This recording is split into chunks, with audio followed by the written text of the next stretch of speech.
doing? Aren't they beautiful, Christy? They are purple.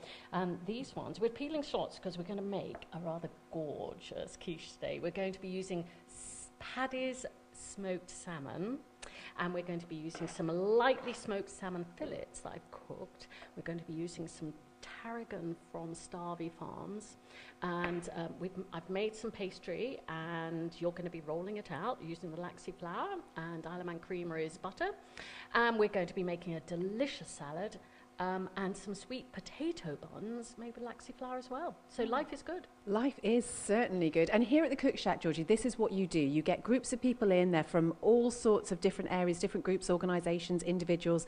They come in, and I mean, I don't want to call it a cooking lesson because it feels like it's so much more than that. Oh, it's more of an experience. I am not a professional chef at all, but I have a passion for cooking, and I have a passion for entertaining people. So it's all about the experience. Come here. It's escapism, a little bit of education, enjoyment, and just come and have 4 hours of sheer fun and a lot of laughs. Sounds amazing. We should say there is a course actually tomorrow. There are a couple of places left. We'll give you the details of that later. And do head over to the Manx Radio Facebook page because there are some very wonderful photographs and some video as well. And there are some little treats on the table here. Oh, let's go and have a look. So again, if you go to the Facebook page, you'll see this. There is a beautiful cake. There is some pasta del nata, I think they're called, and some brownies as well, all homemade. The cake, though, I have to say, was brought today by Liz. Liz, just tell us your background and what this cake is, because it looks amazing. Well, thank you very much. I trained as a chef and decided that I didn't want to be doing savoury and I wanted to be doing sweet. So I've done you a 3-layer sponge cake with strawberry jam and vanilla buttercream, and then I've just got the strawberries and the chocolate and the marshmallows, and I made it look good on the top.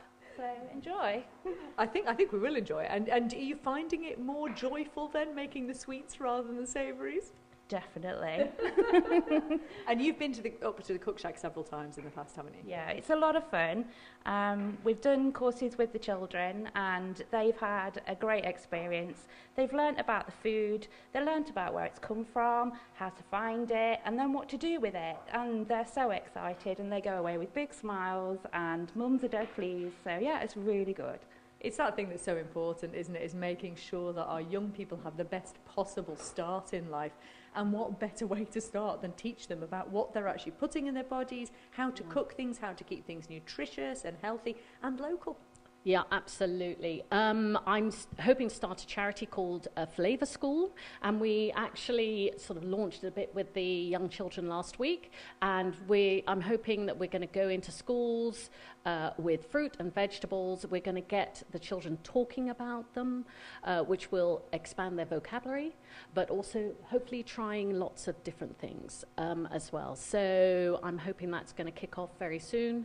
And we have courses here. We've got some courses in TT Week that Liz will be running for 5 to 8 year olds and 9 to 12 year olds. And they make, proper meals. So last week, even the 5 to 8 year olds made chicken, mushroom and leek pie with a potato pastry.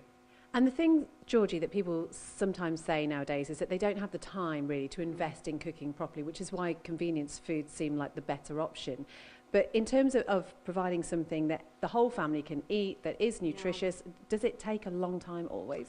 Well, that's why I think we need to start earlier on in the schools, and we need to educate some parents who perhaps don't know, because I don't think there's a lot of education out there. When you're a new mother, there's not a lot of education out there, that children actually only need water. They don't need sticky, sugary drinks or anything like that. They don't need sugar or sweets as much. Give them a piece of fruit. So I think it's really important we start young. We get them using knives here at an early age. Just get them enthused and talk about local produce. I kind of feel, Christy, that we probably need to get started on doing something. Yes. So while we do that, regular listeners to Late Lunch will know that we have a Morajadooni challenge, which is set for us on a Sunday by Clarkie and Phil. Yes, and last week Phil was away, so Clarkie set one. And I have to say, it was very much aimed at yourself, Beth, wasn't it? And you did a sterling job. So what we're going to hear first is Phil and Clarkie on yesterday's Marajaduni and them reacting to our attempt at speaking in a sort of Manx dialect and also in translating some words that they asked us to translate. So I think first if we hear how we did, and then we will hear this week's challenge. So this is their reaction on yesterday's Marajaduni.